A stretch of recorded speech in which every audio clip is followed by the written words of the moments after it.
Europe 1, bonjour. Réveillez-vous informé. 6h21 sur Europe 1, vous avez peut-être reçu à Noël un smartphone flambant neuf venant remplacer votre précédent téléphone, acheté pourtant il n'y a pas si longtemps que ça, mais voilà, il était devenu trop lent. Bonjour Émile Meunier. Bonjour. Merci d'être avec nous ce matin sur Europe 1. Vous êtes l'avocat de l'association Halte à l'obsolescence programmée. Vous avez porté plainte jeudi contre le géant américain Apple. Apple qui, on l'a appris cette nuit, s'est excusé pour la première fois auprès de ses clients. Ça y est, c'est gagné, Émile Meunier ? Non, c'est pas gagné, mais c'est un bon début. Au moins, ils reconnaissent officiellement qu'ils ont ralenti les téléphones, ce qu'ils ne faisaient pas jusqu'à présent. Donc on a eu raison, avec d'autres et dans d'autres pays, d'agir. Ensuite, c'est un bon début, mais ça n'explique pas tout. Il y a quand même des interrogations qui restent en suspens. Et c'est pour ça qu'une enquête pénale est importante pour y répondre. Lesquelles ? Tout d'abord, on ne comprend pas pourquoi les ralentissements arrivent au moment pile où sort un nouveau modèle iPhone. Et ça, c'est constaté depuis 2014. À chaque nouveau modèle, un pic de ralentissement. Ensuite, les batteries en lithium-ion, qui est la technologie majoritaire sur le marché. Exactement, c'est ce que j'allais dire.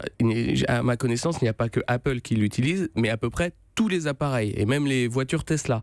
Et jusqu'à présent, on n'a pas entendu dire que quand il faisait froid, les appareils s'arrêtaient brutalement. Alors Apple a effectivement reconnu que ces mises à jour ralentissaient donc ces téléphones, c'est en fait ralentir le processeur. Les téléphones ce sont donc les iPhone 6, 6S et 7 pour être précis, mais que ces correctifs avaient pour but de prolonger la durée de vie des batteries. Si on s'en réfère à la définition de l'obsolescence programmée, c'est tout l'inverse là, non ? En fait, je vais vous donner un exemple. Vous avez une voiture et qui, du jour au lendemain, soi-disant pour prolonger la durée de vie de batterie, roule et bridée par le constructeur à 50 km/h. Personne ne l'accepterait. C'est exactement la même chose pour un téléphone. La durée de vie d'utilisation normale de l'appareil, qu'on a acheté quand même jusqu'à 1 200 €. Hein, ça, c'est pour le dernier modèle, l'iPhone 10. Voilà, à chaque nouvelle sortie, on est sur pour les hauts de gamme, on est dans les 1 000 €. Et c'est un coût, c'est le prix de quasiment un SMIC. On est en droit d'attendre autre chose qu'un téléphone qui s'arrête au bout d'1 an et demi et qui est bridé. Alors par ailleurs, on a appris hier que le parquet de Nanterre avait ouvert une enquête préliminaire à l'encontre du fabricant d'imprimantes Epson. C'est aussi votre association qui avait porté plainte. Vous accusez Epson de quoi concrètement ? Alors sur Epson, là aussi c'est une bonne nouvelle, qui sont tombées le même jour. Sur Epson, on accuse de deux choses. C'est la première fois, je précise, que la justice française enquête sur un cas d'obsolescence programmée supposée. Exactement. Ils ont lu notre plainte, le procureur a lu notre plainte, a été suffisamment convaincu par les arguments pour confier l'enquête à la DGCCRF, qui est un service de répression des fraudes, un service avec des moyens d'enquête puissant, perquisition, interrogatoire, expertise, et donc on est content sur les choses avancent.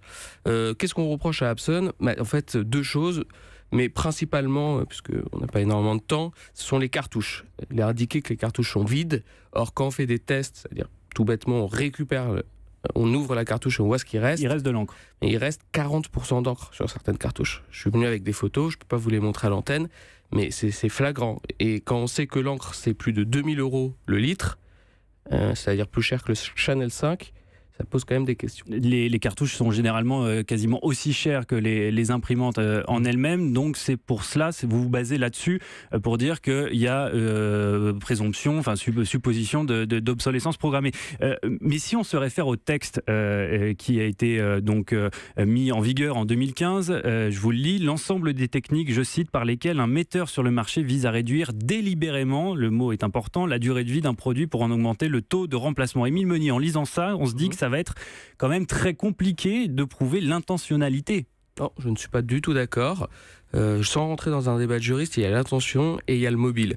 L'intention, elle est claire. Lorsqu'il reste de l'encre sur les cartouches et qu'une technique, une puce nous dit « vous ne pouvez plus imprimer », il y a réduction de la durée de vie. Donc l'intentionnalité, elle est prouvée. Ensuite, le mobile, c'est en vue de pousser au rachat. Sauf que le mobile se déduit des faits. Si vous avez réduit la durée de vie du produit, d'une cartouche en l'occurrence, quel autre mobile vous avez que pousser au rachat d'une autre cartouche à mettre dans son imprimante ? Une plainte donc contre Apple qui s'est excusée, une enquête ouverte contre un fabricant d'imprimantes. On est au début d'une nouvelle séquence, d'une nouvelle ère où les constructeurs vont devoir désormais faire attention à la durabilité de leurs produits. Oui, je le pense sincèrement. Moi, je travaille sur ces questions-là depuis 5 ou 6 ans. J'ai clairement vu depuis 2 ans 2-3 ans un changement de mentalité. Les consommateurs n'en peuvent plus d'acheter des produits jetables chers, n'en peuvent plus des produits de mauvaise qualité. Il y a un retour au durable, un retour au réparable. C'est une bonne chose. C'est une bonne chose pour la planète. Pour un téléphone de 70 grammes, c'est 70 kilos de matières premières utilisées. Donc évidemment, plus on fait durer, moins on utilise de matière. C'est une bonne chose aussi pour le pouvoir d'achat des Français et pour l'emploi, puisque les métiers de la réparation, c'est des métiers locaux.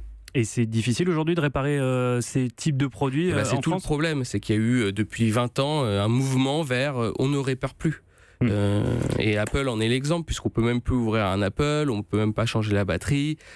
Et ça a été pensé comme ça. Il y a un film avec Steve Jobs où il le dit dans le film. Du coup, qu'est-ce que vous préconisez ? Il faut étendre la garantie ? Il faut faire quoi ? Moi, j'ai plusieurs solutions. Quand je dis moi, c'est les associations qui travaillent sur ce sujet. Il y a déjà l'extension de la garantie. Si on fait passer la garantie de 2 ans, comme actuellement à 4 ans, évidemment, les risques sont portés par le constructeur 2 ans de plus. Et donc, il va faire attention à construire un bien 2 ans de plus.